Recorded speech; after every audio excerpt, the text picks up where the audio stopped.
बच्चे आप सब उम्मीद करते हैं अच्छे होंगे, स्वस्थ होंगे, मस्त होंगे, अपनी पढ़ाई में व्यस्त होंगे। जैसे कि हम लोगों की सीरीज चल रही थी क्या, जो रैशनलाइज सिलेबस है 2023 और 24 का, उसकी हम लोग थ्योरी कर रहे थे, उसके बाद क्वेश्चंस कर रहे थे, थ्योरी कर रहे थे, क्वेश्चंस कर रहे थे। सेम उसी सीरीज में हम लोग आज दूसरा चैप्टर लेके आए हैं, दैट इज पॉलिनोमियल। और मैंने कहा भी था कि क्या मैं अब जल्द से मैं लग जाऊंगा, और मेरे साथ क्या चाहिए, आपकी भी मेहनत चाहिए। क्योंकि मैं अकेला मेहनत करते रहूं तो मैं तो पेपर देने नहीं जाऊंगा ना, पेपर आपको देना है, तो मेरे साथ आपकी भी मेहनत चाहिए, तभी फोड़ेंगे, ठीक है, वरना फूटेगा नहीं जल्दी। तो आप भी बच्चा मेहनत करो, जो अगर आपके डाउट्स हैं तो आप डाउट्स भी पूछो, ठीक है। मैंने वो टेलीग्राम का लिंक डिस्क्रिप्शन बॉक्स में लगा दिया है, प्लस मैंने व्हाट्सएप चैनल का लिंक भी लगा दिया है, अगर वहां पे कोई अपडेट होगा तो आप वहां से अपडेट कर सकते हो। तो चलिए बिना टाइम गवाए चलते हैं आगे, जो कि हमारा चैप्टर है पॉलिनोमियल, और देखते हैं कि इसमें क्या है, इसको भी धाराशायी करते हैं, ठीक है। तो इससे पहली चीज क्या है, सबसे पहले आता है पॉलिनोमियल। और पॉलिनोमियल की कोई भी चीज पढ़ने से पहले हमको उसकी क्या पढ़नी पड़ती है, जर्नल इक्वेशन। तो ये पॉलिनोमियल की जर्नल इक्वेशन है। इस जर्नल इक्वेशन से क्या आएगा, ठीक है। तो इस जर्नल इक्वेशन से हमको क्या मिलेगा, हम लोग ने मान के चलिए यहां पे क्या रख दिया, n की वैल्यू 1 रख दिया। अगर n की वैल्यू 1 रख दिया तो देखिए यहां तो 0 मिलना चालू हो जाएगा, तो x की वैल्यू 0 मींस 1, और यहां केवल बचेगा a2। a2 क्या है, एक कांस्टेंट टर्म है, तो यहां से अगर मैं n की वैल्यू 1 रखूं तो मेरे को कौन सा टर्म मिलेगा, a1x plus a2 equal to 0। ये सब तो मतलब किस में आ जाएंगे, ये n की वैल्यू माइनस में आ जाएगी, तो इन सबको कंसीडर नहीं करेंगे, बाकी उसकी कहानी खत्म, केवल एक वो n की वैल्यू 1 रखने पे। तो ये कैसी इक्वेशन आ गई, ये हमारी लीनियर इक्वेशन। अगर मैं n की वैल्यू रखता हूं 2, तो देखिए n की वैल्यू 2 रखूंगा तो पहला टर्म क्या मिलेगा, a1x स्क्वायर प्लस a2 और यहां से n की वैल्यू 2 रखा तो 2 minus 1 that is x, plus यहां से क्या हो जाएगा 2 ना, तो 2 माइनस 2 0, तो ये वाला टर्म 1 हो जाएगा, और क्या बचेगा a3, और बाकी उसके बाद फ्रैक्शनल पार्ट आने लगेगा तो इक्वल टू 0। तो ये हमारी कैसी इक्वेशन हो गई, ये हमारी इक्वेशन हो गई quadratic equation in one variable, ये linear equation in one variable, ये सॉरी ये टू वेरिएबल में, क्योंकि यहाँ पे a1 a2 a3 कुछ भी हो सकता है, ठीक है। नहीं सॉरी, ये a1 a2 a3 तो कोफिशिएंट है, हमारा वेरिएबल तो एक ही है जो कि x है। तो ये linear equation in one variable जो कि केवल x में, ये लीनियर इक्वेशन इन वो sorry quadratic equation in one variable जो कि x के फॉर्म में है। सो ये हमारी एक जनरल इक्वेशन है, जिससे कि कोई भी इक्वेशन क्वाड्रेटिक, क्यूबिक, ठीक है, और लीनियर, कोई भी इक्वेशन इसी इक्वेशन से आती है।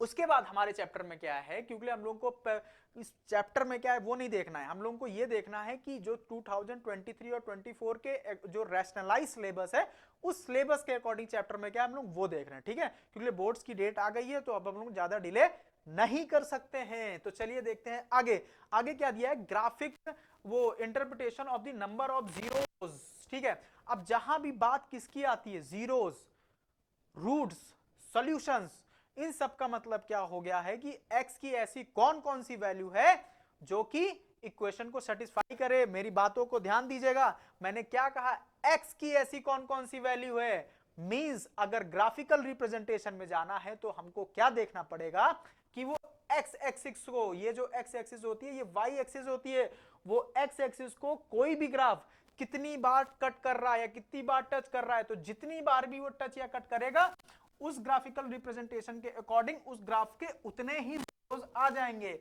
फॉर द एग्जांपल ये कितनी बार, ये यहां एक बार कट कर रहा है, 2 बार कट कर रहा है, 3 बार कट कर रहा है, तो इसके अकॉर्डिंग इसके 3 जीरोस होंगे या 3 सॉल्यूशंस होंगे, ठीक है। मैं इसका एक आपको बेहतरीन एग्जांपल देता हूं, देखिए मैंने अगर क्या किया, माइनस इक्वल टू 0, ठीक है। अगर मैं सॉल्व करूंगा तो सॉल्व और x की वैल्यू आ जाएगी 2/3, ठीक है। अब अगर मैं इसको ग्राफ पे प्लॉट करूंगा तो ग्राफ पे प्लॉट करने के लिए मुझे क्या करना पड़ेगा, 2/3, 2/3 मींस क्या, ये 1 से छोटा 0 से बड़ा, मतलब कहीं यहां आएगा, ठीक है, और ये इस लाइन से गुजरेगा, तो मैं इसका ग्राफ ऐसे बना सकता हूं। मतलब इसने एक्स एक्सिस को एक बार टच किया है, एक बार टच किया है, तो इसके जीरोस या रूट्स या सॉल्यूशन कितने आए, एक। मैं ये भी तो कह सकता हूं ये जो लाइन है वो इस लाइन की इक्वेशन की है, इस इक्वेशन की लाइन है, मतलब इस लाइन की इक्वेशन ये है, ठीक है। तो मतलब इसको सॉल्व करने पे आते हैं जीरोस है, रूट्स है, या फिर हम लोग क्या और कह सकते हैं उनको, उनकी वैल्यू कह सकते हैं, उनकी सोल्यूशन कह सकते हैं। तो एक्स एक्सिस को वो जितनी बार कट करेगा उतने ही नंबर ऑफ जीरोस उस इक्वेशन के हो जाएंगे ग्राफिकल रिप्रेजेंट। नेक्स्ट देखते हैं, अगर हमारी कोई क्वाड्रेटिक इक्वेशन है, कैसी, एक जनरल क्वाड्रेटिक इक्वेशन ये है ax square plus b x plus c. वैसे तो ये इसको इक्वेशन नहीं बोलोगे, क्यों? क्योंकि देखिए इक्वेशन और एक्सप्रेशन में थोड़ा सा अंतर होता है। अगर मैंने ये लिखा है ax square plus b x plus c, तो ये क्या है, ये एक एक्सप्रेशन है, क्वाड्रेटिक एक्सप्रेशन है। बट अगर इसी एक्सप्रेशन को मैं इक्वल टू जीरो या कोई वैल्यू बोल दूं तो ये बन जाती है इक्वेशन। ठीक है, तो अगर मैं इसको इक्वेशन लिखना चाहता हूं तो ये क्या हो जाएगा, ax square plus b x plus c equal to zero. ये हमारी हो गई क्वाड्रेटिक इक्वेशन। ठीक है, तो ये हमारी हो गई क्वाड्रेटिक इक्वेशन की जनरल फॉर्म हमारी यही है। ठीक है, इसमें a क्या है, coefficient of x square, b क्या है, कोफिशिएंट ऑफ x, और c क्या है, एक कांस्टेंट टर्म है जिसके साथ कोई वेरिएबल नहीं है। अब क्या है, देखिए अगर मैं इसमें सम और जीरोस निकालूं, सबसे पहले इसमें दिया है कि क्या, कि अगर इसके दो रूट्स हैं that is alpha and beta. अगर इसके दो रूट्स हैं, ठीक है, अगर इसके दो रूट्स हैं तो मैं अगर इन दोनों रूट को सम करूं, अगर मैंने दोनों रूट को सम किया तो हमारे इसे क्या कहेंगे, इसे कहेंगे सम ऑफ रूट्स। तो सम रूट्स का आंसर क्या आएगा, माइनस बी बाई ए। और इसी माइनस बी बाई ए को आप क्या कह सकते हैं, माइनस बी क्या है हमारा, कोफिशिएंट ऑफ एक्स, मतलब coefficient of x divided by a क्या है, कोफिशिएंट ऑफ एक्स स्क्वायर। तो ये हो जाएगा कोफिशिएंट ऑफ एक्स स्क्वायर। तो ये हमारा होता है सम ऑफ रूट्स। और दूसरी हमारी थ्योरी क्या दी है, प्रोडक्ट ऑफ रूट्स, मतलब अगर मैं इन दोनों को मल्टीप्लाई करूं तो मल्टीप्लाई करूं, प्रोडक्ट ऑफ रूट्स क्या आता है, सी बाई ए। अब सी बाई ए को आप क्या लिख सकते हैं, कांस्टेंट टर्म अपॉन सी, और ए क्या है, कोफिशिएंट ऑफ एक्स स्क्वायर। तो इन दोनों, ये दो चीजें हैं जो बहुत ही महत्वपूर्ण है आपके एग्जाम के लिए।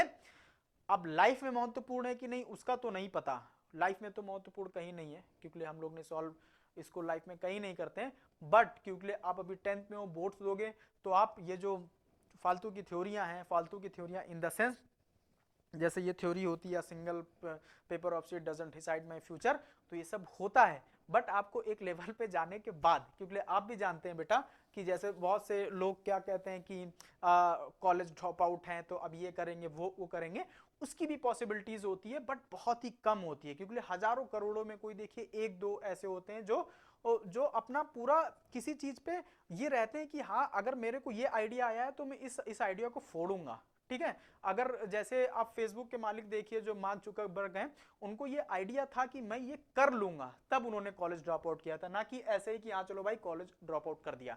तो इस चीज को ध्यान में रखते हुए करिए कि आपके लिए अभी फोकस क्या है, क्योंकि आपके सपने, आपके माँ बाप के सपने, आपको क्या करना है, नंबर लाना है। तो नंबर लाना है तो 1.5-2 महीने में आप बहुत चीज कर सकते हो, ऐसा नहीं कि कुछ नहीं कर सकते हो, अभी भी देर नहीं हुई है, फोड़ना है मिलकर। ठीक है, तो sum of root, product of roots हम लोग ने देख लिया। ठीक है, नेक्स्ट देखते हैं। मैं इसके क्वेश्चन नहीं करा रहा हूं, मैं फिर कह रहा हूं बार बार, मैं इसके क्वेश्चन इसमें नहीं कराऊंगा, मैं अगली वीडियो में इससे क्वेश्चन कराऊंगा। उससे क्या होगा, आप थ्योरी लिख लोगे। ठीक है, आप थ्योरी लिख लोगे, और मैं ये भी कहूंगा जो बच्चा पढ़ चुका है वो ये जो थ्योरी वाला पार्ट आ रहा है उसको कतई ना देखे, क्योंकि मेरे लिए अभी ये इंपॉर्टेंट नहीं है कि मेरे व्यूज आए, वैसे तो इंपॉर्टेंट है बट अभी मैं ये चाहता हूं, इससे ज्यादा मेरे लिए ये इंपॉर्टेंट है अगर आप में से 10 बच्चे ने भी ये कह दिया ना कि सर मैंने आपकी वीडियो देखी और मेरे इतने नंबर आए, मैंने ये क्वेश्चन लगाया तो मेरे को ये चीजें क्लियरिफाई हुई, तो मेरे लिए वो ज्यादा इंपॉर्टेंट है, ना कि अभी कि मेरे लिए व्यूज ज्यादा है, क्योंकि आपका टाइम नहीं वेस्ट करने आया हूं। ठीक है, वैसे तो देखा जाए बातें कर रहा हूं, टाइम वेस्ट ही हो रहा है, बट आप इस बात को समझिए। ठीक है, तो अब आते हैं, जैसे कि हम लोग ने देखा ये जो हमारी थ्योरी थी ये क्वाड्रेटिक इक्वेशन को लेके थी। ठीक है, अब ये जो थ्योरी है ये हमारी क्यूबिक इक्वेशन को लेके है। तो क्यूबिक इक्वेशन की अगर हम लोग को क्यूबिक इक्वेशन का, एक मिनट, अगर हम लोग को क्यूबिक इक्वेशन की पहले जनरल इक्वेशन लिखनी है, तो जनरल इक्वेशन क्या होती है, ax cube plus bx square plus cx plus d equal to 0। देखिए क्यूबिक बोला है तो x की हाईएस्ट पावर 3 से लेके आप घटते टर्म में लिख दीजिए, और लास्ट में एक क्या लिख दीजिए, कांस्टेंट टर्म लिख दीजिए। इसमें एक चीज और ध्यान रखिएगा, क्या कि इसमें ए जो जीरो नहीं हो सकता है, क्योंकि बच्चा अगर ए ही जीरो हो गया तो ये पूरा टर्म ही जीरो हो जाएगा, और अगर पूरा टर्म ही जीरो हो गया, अगर ये टर्म ना रहे तो क्या इस बची हुई इक्वेशन को आप क्यूबिक इक्वेशन कहेंगे? नहीं कहेंगे। क्यों? क्योंकि फिर उसकी हाईएस्ट पावर क्या हो जाएगी या डिग्री क्या हो जाएगी? 2, और डिग्री 2 जो होती है उस इक्वेशन को हम लोग क्या कहते हैं? क्वाड्रेटिक। शाबाश, ठीक है, उस इक्वेशन को हम लोग क्वाड्रेटिक इक्वेशन कहते हैं। तो इसमें जो हमारा कोफिशिएंट ऑफ एक्स क्यूब है या कोफिशिएंट ऑफ जिसकी भी मैंने लिखी उसकी हाईएस्ट डिग्री जो हाईएस्ट पावर होगी वो जीरो नहीं हो सकता है। अब देखते हैं इसमें भी सम ऑफ जीरोस आता है। सम ऑफ जीरोस का मतलब, अब देखिए जो भी डिग्री होगी उस इक्वेशन के उतने ही सॉल्यूशन रूट्स या जीरोस होंगे। तो इसके 3 रूट्स होंगे। जैसे पीछे क्या था, 2 डिग्री, 2 रूट्स अल्फा बीटा, इसमें 3 रूट्स हो जाएंगे। कौन से? Alpha beta and gamma. Alpha beta and gamma. अब अल्फा बीटा एंड गामा है तो इसका सम ऑफ रूट्स क्या होगा? Alpha plus beta plus gamma, और इसके अकॉर्डिंग सम ऑफ रूट्स क्या आता है? Minus b by. अब माइनस बी बाई ए का मतलब क्या हो गया? माइनस कोफिशिएंट ऑफ बी क्या है? X square. Coefficient of x square upon coefficient of x cube. ठीक है, ये आपका हो गया। प्रोडक्ट ऑफ रूट क्या हो जाएगा? मतलब अल्फा बीटा गामा। तो प्रोडक्ट ऑफ रूट इसमें क्या हो जाएगा? मैं पेन चेंज कर लेता हूं, चेंज कहां की है यार। प्रोडक्ट ऑफ रूट क्या हो जाएगा? माइनस डी बाई ए। ठीक है, अच्छा देखिए इसमें प्रोडक्ट ऑफ रूट क्या होता है? प्रोडक्ट ऑफ रूट क्या होता है? सी by A. C by a का मतलब constant term upon coefficient of highest power. इसमें प्रोडक्ट ऑफ रूट क्या है? कांस्टेंट टर्म, मतलब बस माइनस है, उसमें प्लस होता है इसमें minus. Constant term upon coefficient of highest power. Highest power का मतलब एक्स क्यूब। ठीक है, ये आपका हो गया। अब इसमें एक चीज और एड ऑन हो जाती है, क्या? Sum of product of root. Sum of का मतलब देखिए सम भी है अल्फा बीटा, प्लस बीच में प्लस भी लगा है, और प्रोडक्ट का मतलब दोनों का मल्टीप्लीकेशन भी हो रहा है, अल्फा बीटा, बीटा गामा और गामा अल्फा। ये क्या होता है? ये हमारा होता है सी by A. C by a का मतलब coefficient of x upon coefficient of x cube. ठीक है, ये 3 चीजें आपको ध्यान में रखनी है। ठीक है, नेक्स्ट क्या है? Relationship between zeros and coefficient of polynomials. तो ये कोई थ्योरी नहीं है, इसके हम लोगों को क्वेश्चन। ठीक है, क्वेश्चन मैं आपको एक क्वेश्चन दिखा देता हूं, क्योंकि इसमें कोई थ्योरी वैसी मुझे इंपॉर्टेंट नहीं लगी होगी, इसीलिए मैंने इसमें नहीं लिखा होगा। मान के चलिए ये आपको इक्वेशन दे दी, x square plus 3x plus 2 equal to 0 है, तो क्वाड्रेटिक इक्वेशन ही। अब इसको कैसे सॉल्व करेंगे? सबसे पहले देखिए, अभी जब आप पढ़ेंगे pair of linear equation in 2 variable, तो उसमें आपको ये पता चलेगा कि इक्वेशन को सॉल्व करने के क्या क्या तरीके होते हैं। तो उसमें से ही एक तरीका इसमें क्या है? फैक्टराइजेशन। ठीक है, फैक्टराइजेशन मेथड है इक्वेशन को सॉल्व करने का। तो मैं उससे मैं आपको बताऊंगा। ठीक है, वो जो चैप्टर आएगा, फैक्टराइजेशन मेथड में क्या करते हैं, जो भी कांस्टेंट टर्म होता है उसको एक्स स्क्वायर के कोफिशिएंट से मल्टीप्लाई करते हैं, तो क्या आता है? 2। अब 2 के हमको ऐसे फैक्टर करना है कि उसको मल्टीप्लाई करने पे जो भी इसके फैक्टर आए वो 2 ही आए, बट प्लस या माइनस, प्लस या सब्ट्रैक्ट करने पे हमारा जो ये कोफिशिएंट ऑफ एक्स है, कोफिशिएंट ऑफ एक्स है विद साइन, वो आए। मतलब मैं अगर इसको फैक्टर करूं 2 into 1 कर सकता हूं, तो मैं इसको क्या लिख सकता हूं? X cube plus 2x plus x plus 2 equal to 0। अब देखिए अगर मैं इन दोनों को ऐड करता हूं तो हमारा 3x आएगा, और अगर मैं इन दोनों को मल्टीप्लाई कर देता हूं तो 2x स्क्वायर आ जाएगा। सॉरी, यहां पे स्क्वायर है। ठीक है, उम्मीद करते हैं आपको समझ में आया होगा। अब क्या करते हैं? फैक्टराइजेशन मेथड है। अब इसमें कॉमन ले लेते हैं। इसमें कॉमन क्या है? बना लिए। इन दोनों में कॉमन क्या है? x, तो यहां से क्या बचा? x प्लस 2, और इन दोनों में कॉमन क्या है? 1, तो यहां से क्या बचा? x plus 2 equal to 0। अब ये पूरा एज अ होल नंबर है, ये पूरा एक नंबर है, मतलब ये पूरा एक नंबर है, ये दोनों अलग अलग नहीं है। मल्टीप्लिकेशन में चाहे 3 into 2 लिखो, 3 into 2 एक ही नंबर है। तो इन दोनों में कॉमन क्या है? x प्लस 2 कॉमन है, और यहां से क्या बचा? x, और यहां से क्या बचा? 1। ठीक है, अब या तो ये 0 होगा या तो ये 0 होगा। अगर ये 0 होगा तो क्या होगा? x की वैल्यू -2 आएगी, अगर ये 0 होगा तो x की वैल्यू -1 आएगी। मतलब यहां से हमारे 2 वैल्यूज आ गई। 2 वैल्यूज कौन कौन सी? एक को हमने मान लिया अल्फा और एक को मान लिया बीटा। ठीक है, ये वैल्यूज तो हैं। अब अगर मैं अल्फा प्लस बीटा करूं तो क्या आता है? अल्फा प्लस बीटा मतलब -2 प्लस -1, मतलब -2 -1 दैट इज -3। ठीक है, और अगर मैं इसी के अकॉर्डिंग अल्फा इंटू बीटा करूं तो क्या आता है -2 इंटू -1 दैट इज -2 इंटू -1, ये हो जाता है 2। ठीक है, ये कहानी यहां पे भी खत्म नहीं हुई है। ठीक है, ये अल्फा प्लस बीटा ये आया, अल्फा इंटू बीटा ये आया, इसको रखे रहिए। अब ये जो इक्वेशन दी थी, ठीक है, इससे हम लोग डायरेक्ट निकालते हैं क्या, जो हम लोग ने पढ़ा है कि सम ऑफ रूट्स क्या होता है -b/a, तो -b/a का मतलब -3/1 दैट इज -3। ठीक है, और अल्फा इंटू बीटा करते हैं तो क्या होता है c/a, तो c/a अगर होता है तो c क्या है 2 और a क्या है 1 दैट इज 2। ठीक है, अब देखिए यहां से जो अल्फा प्लस बीटा आया है -3, यहां से -3, ठीक है, और alpha into beta 2, alpha into beta 2, जब ये दोनों कंडीशन हो जाती हैं तो यही जो आपने कर दिया है, ये क्या कर दिया आपने, relation between zeros and coefficient of polynomials, hence prove. ठीक है, ये आपका हो गया। अच्छा, इसमें एक चीज और है, इसके बाद तो स्लाइड खत्म है, बट मैं इसमें आपको एक चीज और लेके चलता हूं। अगर आपको दो मतलब आपको अल्फा बीटा दे दिया गया और आपको रूट्स बनाना हो तो आप कैसे निकालोगे, मान के चलो आपको अल्फा गिवन है और बीटा गिवन है, ये दोनों चीजें आपको गिवन है। अब आपको इक्वेशन बनानी है, तो इक्वेशन हम लोग बनाते हैं, ये भी देख लीजिए, x² minus sum of roots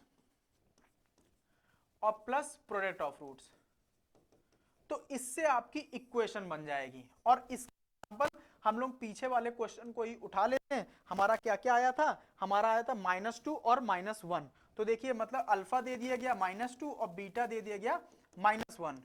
ठीक है, अब ये दे दिया गया, इससे निकालते हैं तो क्या हो जाएगा x² minus alpha plus beta, मतलब -2 -1 into x plus alpha into beta -1 into -2 that is 2 equal to 0। अब इसको क्या किया, x² माइनस ये क्या आ जाएगा, ये -3 आ जाएगा, और -3 इससे मल्टीप्लाई होगा तो +3x + 2 इक्वल टू 0। और देखिए यही इक्वेशन हम लोग ने पीछे निकाली थी, x² + 3x + 2 इक्वल टू 0। ठीक है, तो जब हमारी वैल्यू जब हमारे रूट्स गिवन हो तो उससे हम लोग इक्वेशन कैसे निकाले, आई होप कि ये आपको समझ में आया होगा। तो ये जो था ये हमारी पूरे पॉलिनोमियल का सार था according to the rationalised syllabus 2023-24। उम्मीद करते हैं कि इस वीडियो में आपको बहुत मजा आई होगी, और मिलते हैं नेक्स्ट वीडियो में इसके क्वेश्चन के साथ। तब तक के लिए जय हिंद।